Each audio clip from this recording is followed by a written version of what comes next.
OLA শাহরান ঈদা, যে তোমরা ঈদ কোনো মাসকে এবং কোনো দিনকে তোমরা ঈদ বানাইও না। তাকে আমি একটি জবাবে বলেছিলাম ভিডিওতে, ইবনে রজব হাম্বলির তুমি এই হাদিসটা রজব মাসের সপ্তাহে এনেছেন এবং তুমি সেটাকে মূলনীতি মনে করেছো।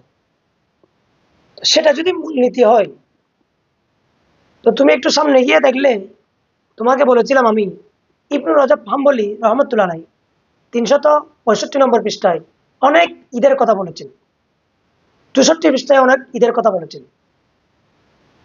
সে বলছে ঈদ দুইটা, ঈদ উল ফিতর, ঈদ উল আজহা। এখন তিনি তো এখানে অনেক রেওয়ায়েত এনেছেন।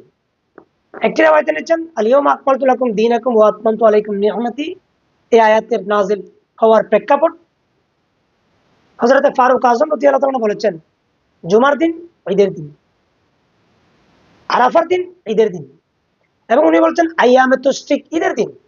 এখন তো অতিরিক্ত আর তিনটা হয়ে গেল, সে এখনো আছে দুইটা নিয়ে।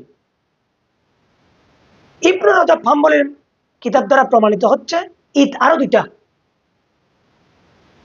এখন এই অতিরিক্ত এই তিনটা ঈদ তুমি কিভাবে নিবা?